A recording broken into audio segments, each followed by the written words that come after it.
Greetings! I'm speaking in the early summer of 2023. Years ago, it was more common for men to wait around while their wives gave birth. And there was a hospital with three men in the waiting room there, and a nurse rushed into the waiting room and made an announcement. And she said to one of the men, "Congratulations, your wife just gave birth to twins." He was very excited, and he said, "That's really an interesting coincidence. I work for the Minnesota Twins." Well, a few minutes later, the nurse came rushing back again, and she saw a second fellow there, and she said, "Wow, your wife has given birth to triplets." And the man said, "That's amazing. It so happens I work for 3M, Triple M."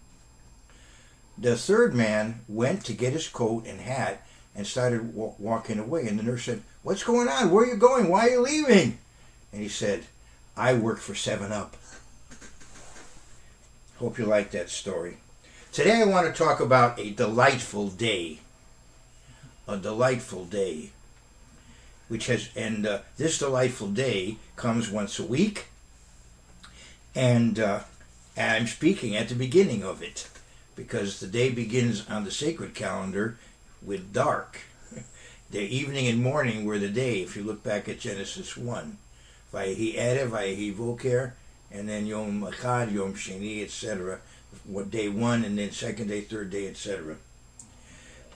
In Matthew 11, Jesus Christ says, "Come to me," verse 28, "Come to me, all you who labor and are heavy laden, and I will give you rest. Take my yoke upon you and learn from me, for I am gentle and lowly in heart, and you will find rest for your souls. For my yoke is easy and my burden is light."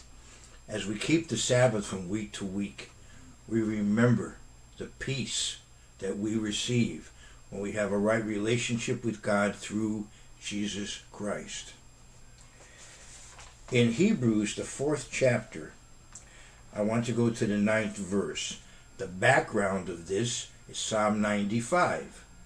And then it's explained in Hebrews 3, Hebrews 4, and then we come to the climax of the commentary in a way, or a critical point in the commentary in verse 9, where the writer of Hebrews says, "There remains therefore sabbatismos."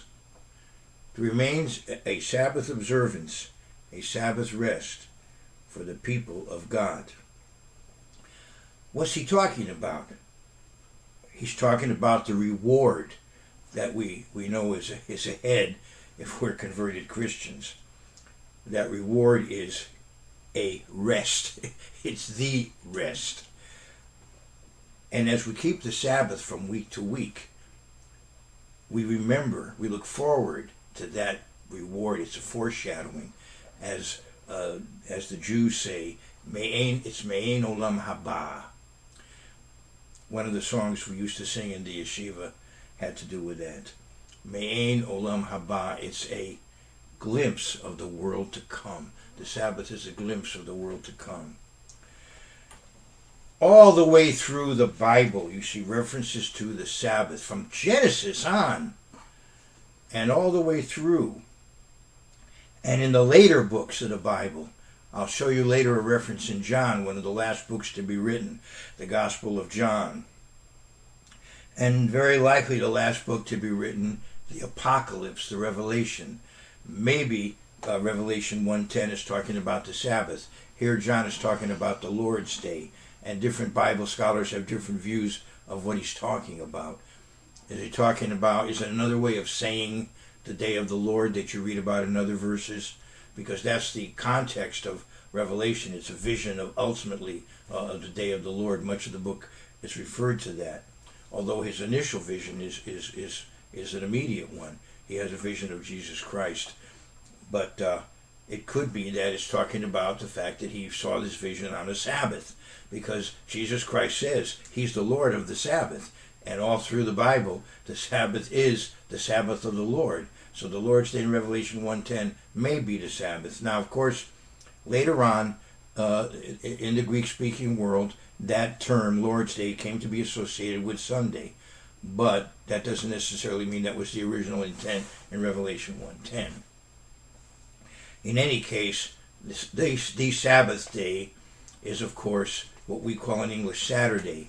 And I believe in Greek and in Arabic and in Spanish and in Portuguese and many languages, it is called Sabbath. Saturday is called Sabbath in many languages. A significant percentage of the world, when they speak their language and speak of what today we call Saturday in English, use a term that means Sabbath. And all through the Bible, as I said, we see references to Sabbath. And I want to go to Leviticus 26 because this is background that's important because I'm going to go into an issue that is, as I said, of importance. I spoke about this years ago back in Phoenix, Arizona. I was a guest speaker at a Seventh-day Adventist congregation. But anyway, that was a long time ago. But anyway, I want to go to Leviticus 26, and it says, verse 2, "You shall keep my Sabbaths and reverence my sanctuary. I am," it says here, the Lord. That's a way of translating his personal name.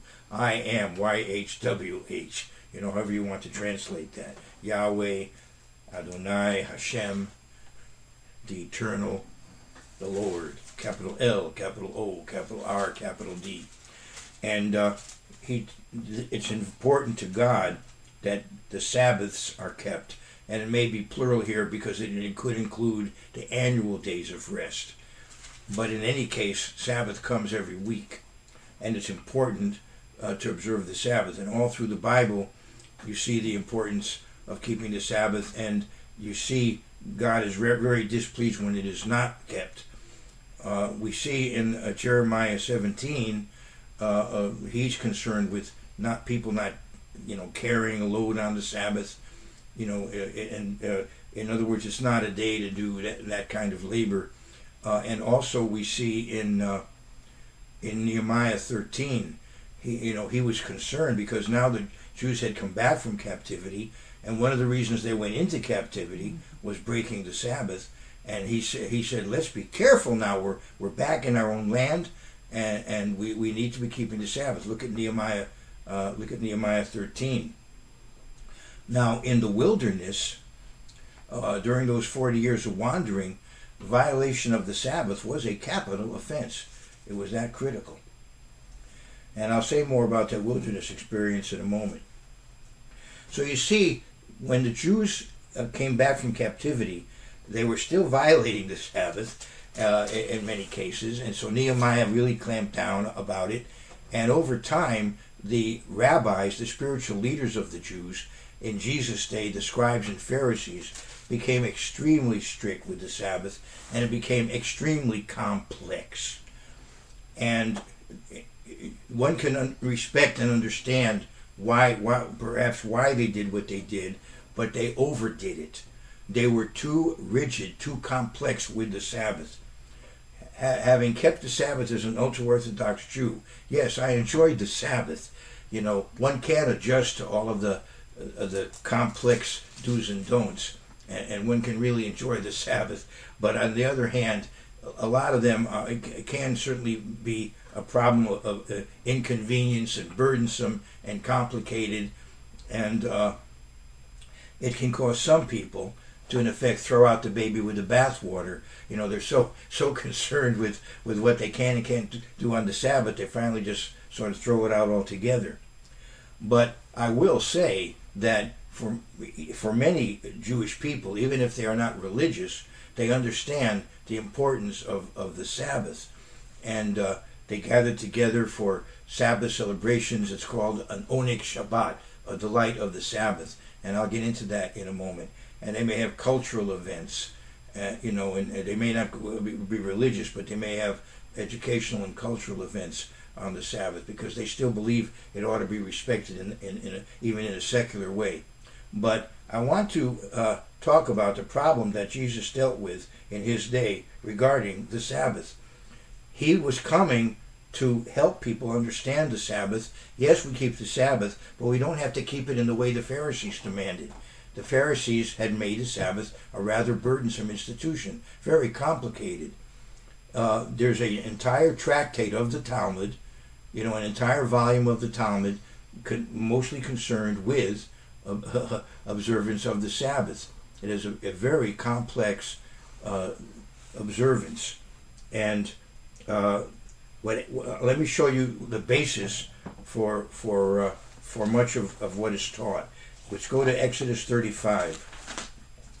And in Exodus 35, we find that they're about to engage in a wonderful project, the building of the tabernacle.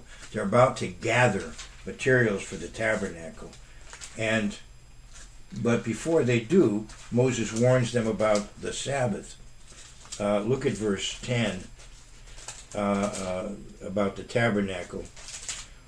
All you who, this is 35:10, all you who are gifted artisans among you shall come and make all that the Lord has commanded. So he's talking about this project, but he's warning them beforehand about the Sabbath.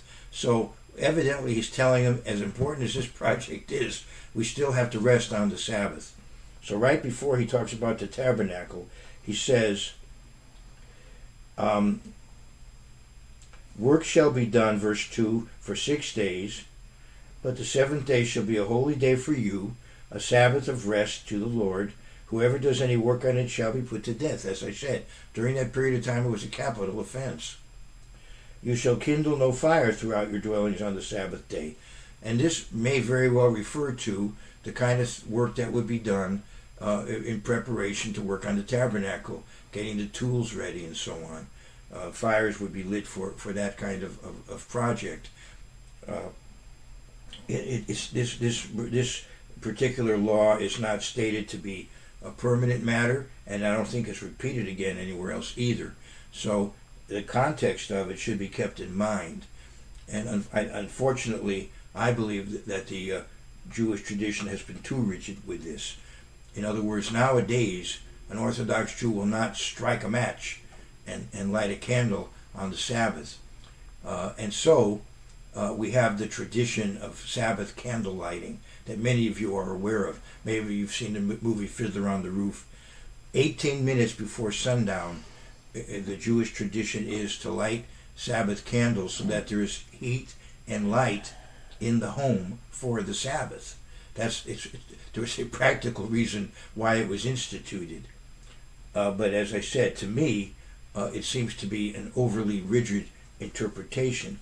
But what they saw was that the Pharisees, the rabbis, the scribes and Pharisees, what they saw was that right before the building of the tabernacle, they were reminded to keep the Sabbath. So they decided whatever kinds of labor would be done in constructing the tabernacle, that kind of labor would be what is prohibited on the Sabbath.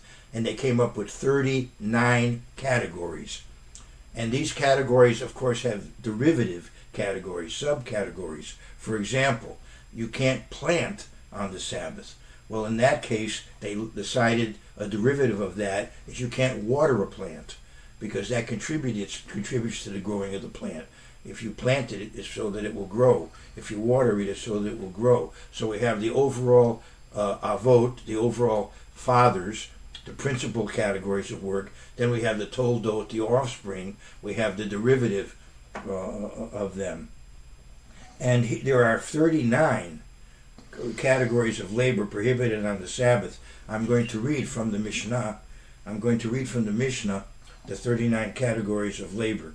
This is from the 7th chapter, Mishnah number 2, in the volume on the Sabbath in the Mishnah. The primary labors are 40 less 1.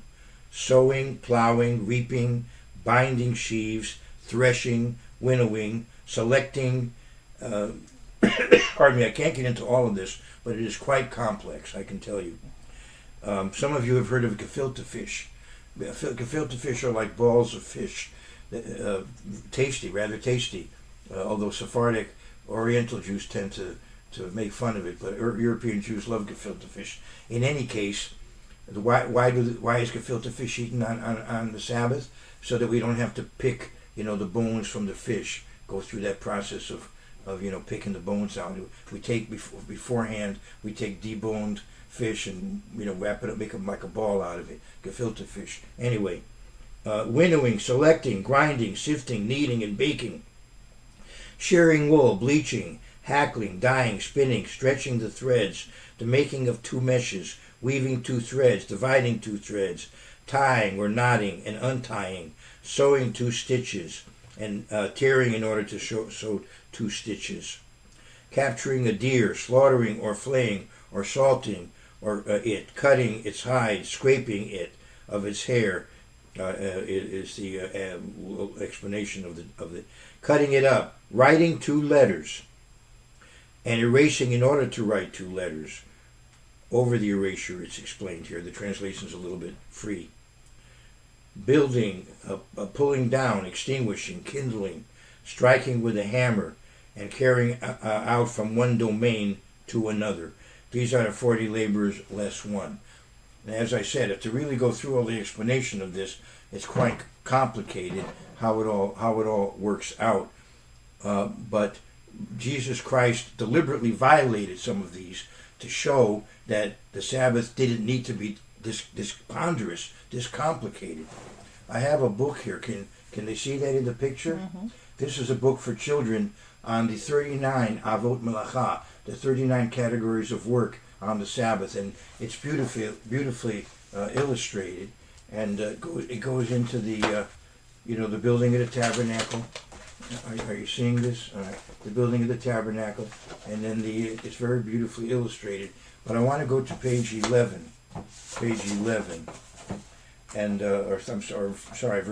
page 13 of this book, and it talks about restrictions that the rabbis added. Or we already have the primary labors, we have the derivative labors, but now we also have rabbinical restrictions for 4 reasons. The act resembles a prohibition of the Torah. For example, the Torah forbids pressing grapes and olives, and the rabbis also prohibit squeezing oranges. A precaution is necessary to avoid, or that's one reason why you have the restriction, because it resembles a forbidden act. You with me?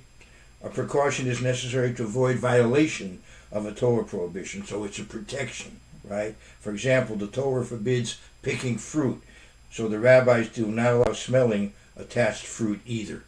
Follow that? Protection. Number 3, the spirit of the Sabbath is violated, perhaps, I would say. I'll just read the sentence. The spirit of the Shabbat is violated. For example, the rabbis, he's using the term Rabbanan. I'm translating it as rabbis. The Rabbanan prohibit talking about business and washing dishes that are not needed for Shabbat. That's talking about the spirit of the Shabbat. Number 4, to avoid suspicion that when it's performed or will perform a melacha on Shabbat. All right, it's called marit ha'ayin. Where it looks like you're doing something wrong. For example, the Rabbanan prohibit hanging laundry on Shabbat because it may lead people to conclude that the clothing had been washed on Shabbat.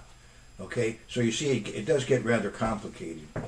For example, if you're in an area that is not enclosed, there's no fence around the area, or there's no enclosure of any kind around the area, then you don't carry things.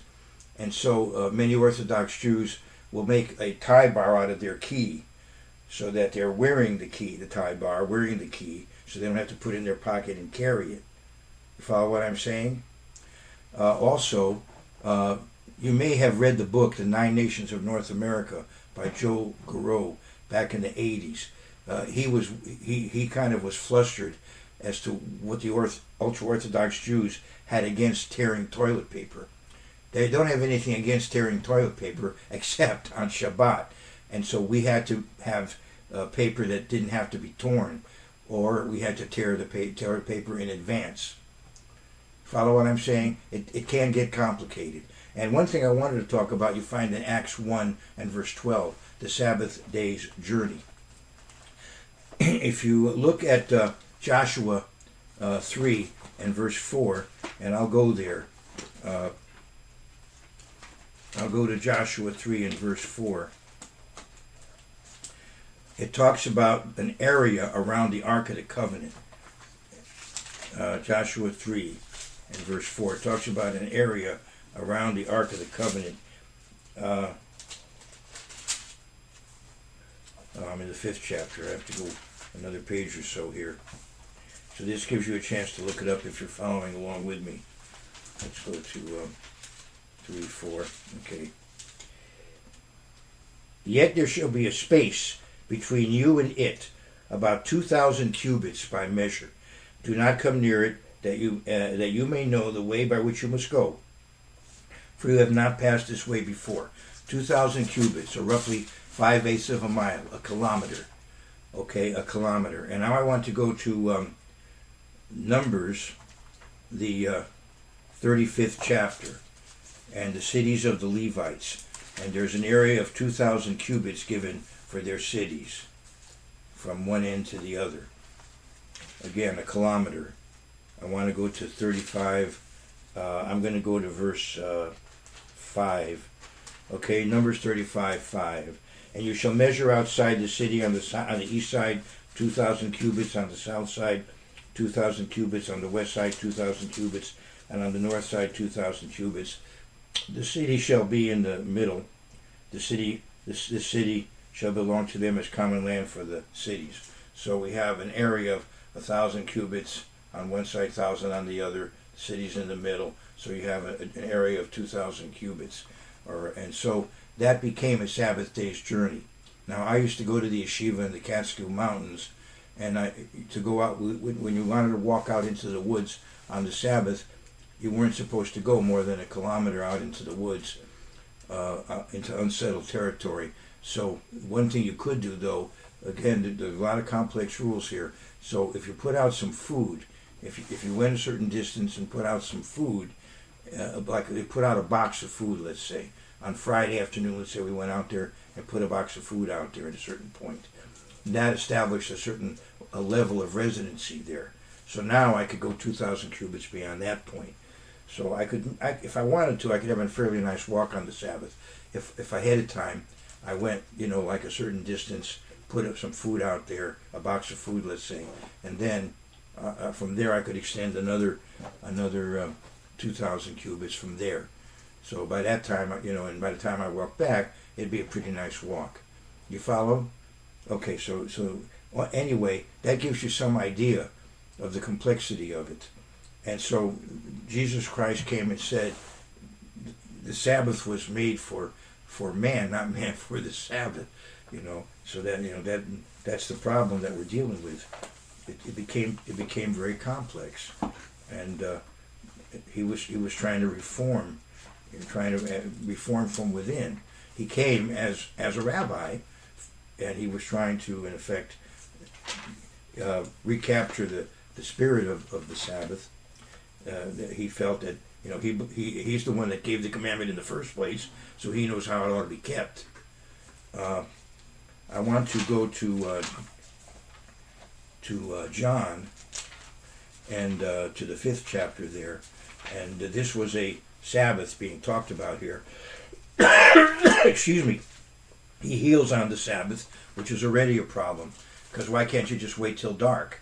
It's not like the guy is dying. He's handicapped. He's disabled, whatever the term would be now, physically challenged. So why not just wait until dark and then heal him? He healed him right then. But then another problem was in verse 8. He tells the man in verse 8, he says, verse 8, Jesus said to him, "Rise, take up your bed and walk." And evidently he was outside the walls of the city, and you're not supposed to go more than 4 cubits, about 6 feet, about 2 meters. You don't go more than about 2 meters carrying something if you're not in an enclosed area. Jesus said to him, "Rise, take up your bed and walk." And immediately, and by the way, let me just say this. I'll read this and then I want to say something else. And immediately the man was made well, took up his bed, and walked, and that day was the Sabbath. The Jews therefore said to him who was cured, "It is the Sabbath. It is not lawful for you to carry your bed." And so he answered them, "He who made me well," who actually, of course, as you know, was the Word of God in the flesh. He answered them, He who made me well said to me, take up your bed and walk. Now I want to tell you that if you're an ultra-Orthodox Jew today, it's a lot easier to keep the Sabbath than it might have been in years gone by because of modern technology. There's all kinds of ways that we were able to work around a lot of these problems. Even back in the 60s, when I was in the yeshiva, we had an automatic timer that put the lights on, that shut the lights off on Friday night, so we didn't have to. And then in the morning, as we got up to say our morning prayers and to do our studying and all the rest on the Sabbath, the lights went on at some point. So that was all set ahead of time, so we didn't have to mess with it at all. It was all preset, And so, as I said, modern technology has made things a lot easier. But anyway, you see the problem. The problem is not the biblical Sabbath. Jesus was sinless. He never violated the Sabbath biblically, but he did deliberately, in some cases, violate the Rabbinic Sabbath. I want to go to Isaiah, the 56th chapter. Here you see a prophecy where Isaiah is talking about Gentiles who become a part of the covenant people. Isaiah 56 and verse 6. Also the son of the foreigner who joined themselves to the Lord to serve him and to love the name of the Lord, to be his servants, everyone who keeps from defiling the Sabbath and holds fast my covenant, even them I will bring to my holy mountain and make them joyful in my house of prayer. See, there's going to be a millennial temple, and sacrifices are not required. But when some people make a pilgrimage to Jerusalem in those days, they will offer sacrifices as part of their paying homage to Christ. They'll come to the temple and offer a sacrifice, because there'll be sacrifices going on that the priests and Levites will be dealing with. As I said, they're not going to be a requirement, but there will be sacrificial rituals going on handled by the priests and Levites. But when delegates come to visit Jerusalem, one of the things they will do, nowadays, when people come to visit, they might go to a monument and leave a wreath there, that sort of thing. The people who come to Jerusalem, many of them will offer sacrifices.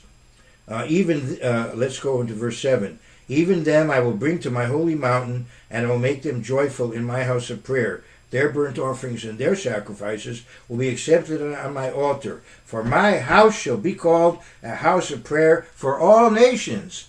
So he's talking about all nations keeping the Sabbath. Now, if you go to the end of Isaiah, you're going into the far future.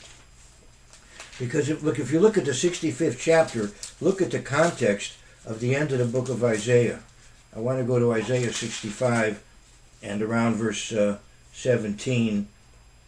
He says, For behold, I create new heavens and a new earth, and the former shall not be remembered or come to mind.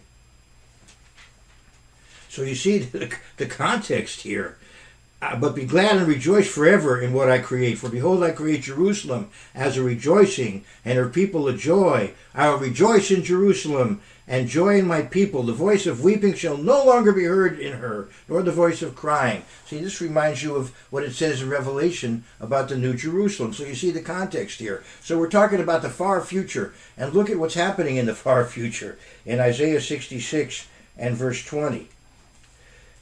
Then they shall bring, I want to go even further. I want to go to verse 24, all right? So this is the, one verse before that, verse 23. Isaiah 66, 23, are we there? I finally found the verse I want. Isaiah 66, 23. And it shall come to pass that from one new moon to another, and from one Sabbath to another.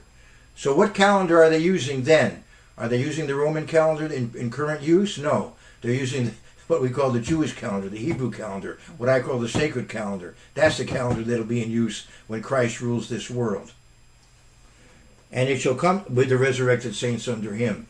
And it shall come to pass, Isaiah 66:23, that from one new moon to another, and from one Sabbath to another, All flesh shall come to worship before me, says the Lord. Now I talked about the concept of an oneg Shabbat, a Sabbath delight. I talked about the Sabbath as being a delightful day. The Sabbath is called an oneg, a delight. I want to go to Isaiah 58, verse 13. If you turn your foot away from the Sabbath, from doing your pleasure on my holy day, the kind of things that we might do that are maybe not quite in the spirit of the Sabbath. They're not wrong to do, but they're on the Sabbath we have other priorities. And call the Sabbath a delight. Oh, the Sabbath is called an oneg, a delight. If you turn away your foot from the Sabbath, from doing your pleasure on my holy day, and call the Sabbath a delight, the holy day of the Lord, honorable, and shall honor him, not doing your own ways, nor finding your own pleasures, nor speaking your own words, then you shall delight yourself in the Lord. And I will cause you to ride on the high hills of the earth, and feed you with the heritage of Jacob your father. The mouth of the Lord has spoken. And we understand that Christians are become joined to the covenant, grafted on. You read in Romans 11, and in Romans 2, Christians are called Jews spiritually, and Galatians 16 talks of the Israel of God. So spiritually speaking, as Galatians says in verse 329, if you're converted, if you're a true Christian, then you're also of Abraham's seed in a spiritual sense. Excuse me. So we are spiritually speaking, Christians are spiritually speaking, a spiritual Israel. So this applies also to all commandment keepers. Just as we see when Mary is told that Jesus Christ will sit on the throne of David and rule over the house of Jacob, it doesn't end there. Christ rules ultimately over the whole world.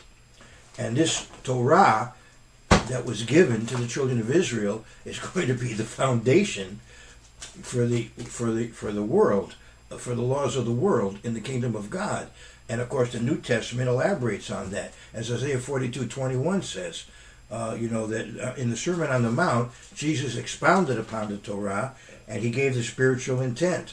I want to go, since I'm in Isaiah, I'll go to Isaiah 42 and verse 21. Isaiah 42 and verse 21. And this was fulfilled in the Sermon on the Mount, Matthew 5, 6, and 7. The Lord is well pleased for his righteousness' sake. He will exalt the law and make it honorable, as Jesus did.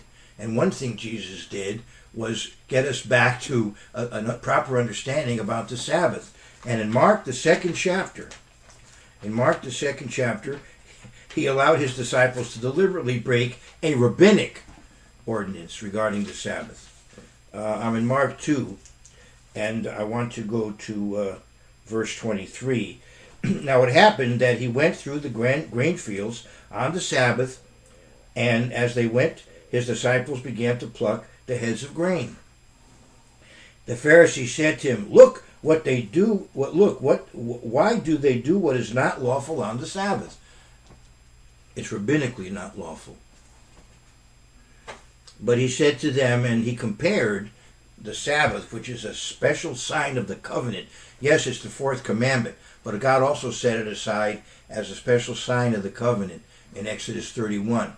And he does the same with the showbread in Leviticus. In the book of Leviticus, we have the showbread, and that was also a sign of the covenant, set aside as a sign of the covenant. And so he compared the two, the Sabbath as a special sign of the covenant, and the showbread. As long as the temple was standing, as long as temple activities were going on, the showbread was supposed to be offered every Sabbath, 12 loaves for the 12 tribes of Israel.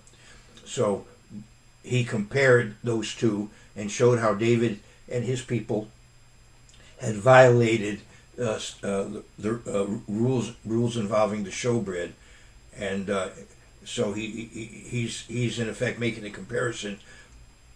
But he was talking there about an extreme case. Actually, what they were doing was not a violation of the biblical Sabbath. it was a violation of the Rabbinic Sabbath. And so he was telling that on occasion, even a biblical principle relating to the Sabbath could be violated as a kind of an a fortiori argument. That he's saying that they're not even violating a biblical principle, they're violating a rabbinical principle. And what he's telling them is, and he doesn't fully understand this, of course, but what he's telling them, in effect, is, I gave this commandment, and now I'm telling you how it ought to be properly observed. I'm going to keep reading now. And he said to them, verse 27, the Sabbath was made for man, and not man for the Sabbath. So the Sabbath is a gift. It's a blessing.